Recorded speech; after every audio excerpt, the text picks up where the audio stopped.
안녕하세요. 말씀 메이커리 418번째 시간 기도하심으로 시작하겠습니다. 거룩하신 주님 감사합니다. 주님의 말씀을 묵상합니다. 성령님께서 말씀에 조명이 되어 주시옵소서. 우리 주 예수 그리스도님의 이름으로 기도합니다. 아멘. 네, 오늘 보실 말씀은 누가복음 13장 10절에서 21절까지의 말씀입니다. 예수님께서 안식일에 회당에서 가르치고 계셨다. 그런데 거기에 18해 동안이나 병마에 시달리고 있는 여자가 있었는데 그는 허리가 굽어 있어서 몸을 조금도 펼 수 없었다. 예수님께서는 이 여자를 보시고 가까이 불러서 말씀하시기를 여자야 너는 병에서 풀려났다 하시고 그 여자에게 손을 얹으셨다. 그러자 그 여자는 곧 허리를 펴고 하나님께 영광을 돌렸다. 그런데 회당장은 예수님께서 안식일에 병을 고치신 것에 분개하여 무리에게 말하였다. 일을 해야 할 날이 엿새가 있으니 엿새 가운데서 어느 날에든지 와서 고침을 받으시오. 그러나 안식일에는 그렇게 하지 마시오. 주님께서 그에게 대답하셨다. 너희 위선자들아 너희는 저마다 안식일에도 소나 나귀를 외양간에서 풀어내어 끌고 나가서 물을 먹이지 않느냐. 그렇다면 아브라함의 딸인 이 여자가 18해 동안이나 사탄에게 매여 있었으니 안식일에라도 그 매임을 풀어주어야 하지 않겠느냐. 예수님께서 이 말씀을 하시니 그를 반대하던 사람들은 모두 부끄러워하였고 무리는 모두 예수님께서 하신 모든 영광스러운 일을 두고 기뻐하였다. 자, 지금 이 안식일날 회당에서 예수님께서 가르치고 계셨습니다. 여기에 지금 세 부류의 사람이 있어요. 자, 첫 번째는 등 굽은 여자예요. 18해 발음을 잘해야 되겠지만 18년 동안이나 병에 시달리고 있던 여인이었습니다. 등이 굽어 있어요. 조금도 펼 수 없다고 이 얘기를 합니다. 자, 그리고 회당장은 이것을 보고 이제 분개해서 일할 수 있는 엿새 동안에 와서 고침받지 왜 꼭 하필이면 안식일에 와가지고 이러냐 라고 지금 사람들에게 말을 합니다. 근데 회당장이 말한 게 아니라 예수님께서 말씀하실 때는 너희 위선자들아 라고 하는 걸 보면 회당장은 다만 대표일 뿐이고 그 예수님께서 안식일에 병 고치는 것에 반대하는 사람들 바로 종교적 지도자들이 있었죠.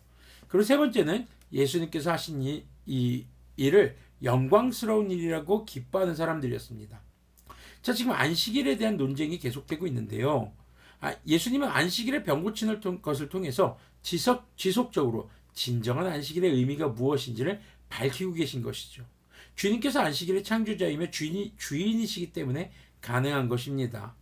왜 하필이면 꼭 안식일에 그렇게 병을 고치셨고 분쟁을 일으키실까라고 생각할 수도 있겠지만 주님은 그렇게 하셔야만 했던 겁니다. 왜냐하면 당시 종교 지도자들이 안식일에 대해서 정말 잘못하고 있었고 잘못 가르치고 있었고 또 위선적인 행동을 하고 있었단 말이죠. 바로 안식일에 일하지 말라고 하는데 그래서 자기 가축들에 대해서는 예외의 조항을 두는 이런 지금 굉장히 자기중심적으로 내가 하면 로맨스 남이 하면 이 불륜 같은 이런 이 종교적 잣대를 들이대고 있었던 것이죠.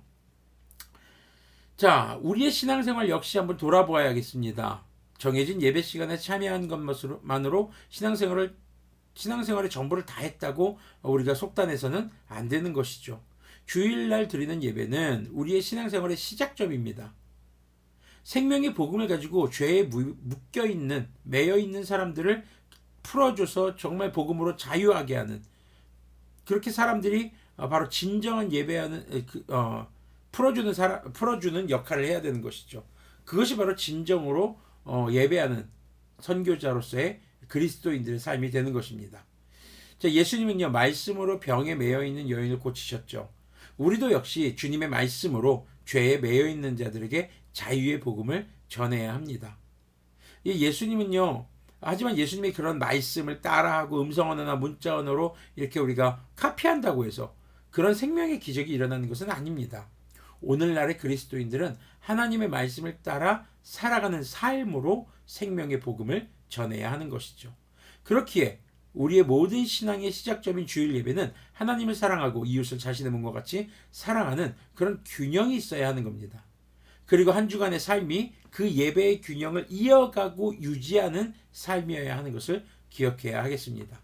형식적인 예배와 그냥 예배 시간에 예배 시간에 참여하는 것만으로 신앙생활을 내가 할 도리는 다 했다라고 생각하시면 큰 오산입니다. 정말 자신의 삶의 죄에 대해서 관대해지는 그런 삶, 이것이 바로 안식일에 예수님께서 병 고치는 것을 반대하고 사람들에게 아유 왜 일할 수 있는 날 와서 고침받아야지 이 사람들아라고 했던, 그렇지만 자기 가축들을 물먹이는 것에 대해서는 관대했던 그런 종교 집권자들과 별반 다를 바 없는 삶이 되어버리고 마는 것입니다. 자, 그리고 18절을 보면요. 자, 이제 예수님께서 말씀하셨다. 하나님 나라는 무엇과 같은가? 그것을 무엇에다가 비길까? 그것은 겨자씨의 다음 경우와 같다. 어떤 사람이 겨자씨를 가져다가 자기 정원에 심었더니 자라서 나무가 되어 공중의 새들이 그 가지에 깃들었다. 예수님께서 다시 말씀하셨다. 하나님 나라를 무엇에다가 비길까?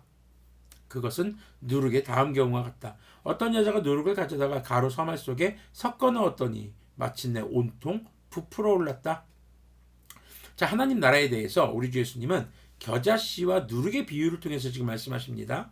겨자씨의 비유는 아주 작고 작은 겨자씨가 결국 커다란 나무가 되는 것을, 또 누룩의 비유는 이 누룩이 결국 주변에 있는 모든 자루 속의 가루에게 영향을 줘서 자루 속에 있는 모든 가루가 부풀게 되는, 그것이 지금 바로 그것이 주는 변화에 초점이 맞춰져 있는 것입니다. 자, 이걸 보면요. 우리 주 예수님을 통해서 우리에게 찾아온 생명의 복음이 결국에는 하나님의 나라라는 결과를 가져오게 될 것이고, 또 그리스도인들의 거룩한 삶은 그 주변에 있는 사람들에게 영향을 주게 된다는 것을 알려주는 것이죠. 주님의 나라가 반드시 올 것을 믿고 있다면 우리는 말씀을 따라 살아가는 그런 삶이 가장 중요한 우선순위가 됩니다. 그렇게 주님께서 자신의 삶의 주관자가 되어 있는 사람들의 삶은 결국 죄에서 벗어나 주님의 품 안에 쉴 수 있는 그 주님의 나라로 사람들을 인도하게 되는 것이죠. 또 죄에서 떠나서 주님께서 거룩하시듯 자신과 주변 사람들이 거룩하게 살아갈 수 있는 거룩한 영향력을 주게 되는 것입니다. 아마도 우리는 우리 스스로에게 질문하겠습니다. 우리의 삶이 거룩한 영향을 주고 있는가? 기도하겠습니다. 거룩하신 주님 감사합니다. 우리의 신앙생활이 정말 형식에만 치우치는, 그저 예배에 참여한 것만으로 내가 신앙생활을 할 것은 다 했다라고 착각에 빠지지 않도록 도와주시옵소서. 위선자와 같이 내가 짓는 죄에 대해서 관대해지지 않게 하여 주시옵소서. 오직 주님의 말씀을 따라서 생명의 복음을 전하는 것, 죄 가운데 매여 있는 자들을 긍휼히 여기고 불쌍히 여기고 그들에게 정말 죄로부터 자유케 되는 복음을 전할 수 있는 그런 주님의 말씀대로 살아가는 삶의 언어로 복음을 전하는 우리들이 될 수 있도록 인도하여 주시옵소서. 그래서 겨자씨와 같은 그런 하나님의 나라가 올 것을 믿으며 겨자씨가 결국에는 큰 나무가 되듯이 우리의 믿음과 주님께서 우리에게 주신 그 복음의 씨앗이 결국에는 하나님의 나라로 도래할 것이라는 것을 믿으며 오늘도 우리가 누룩처럼 우리 주변에 있는 사람들에게 거룩한 영향력을 주는 그런 그리스도인들, 그런 예배하는 선교자가 될 수 있도록 긍휼을 베풀어 주시옵소서. 우리 주 예수 그리스도님의 이름으로 기도합니다. 아멘. 네, 예수님께서 우리에게 전해주신 그 복음의 씨앗은 결국 주님의 나라로 임할 것입니다. 이제 우리의 사명은 거룩한 누룩이 되어서 우리 주변의 사람들에게 거룩한 삶의 영향력을 주는 그런 그리스도인들이 되어야 할 것입니다.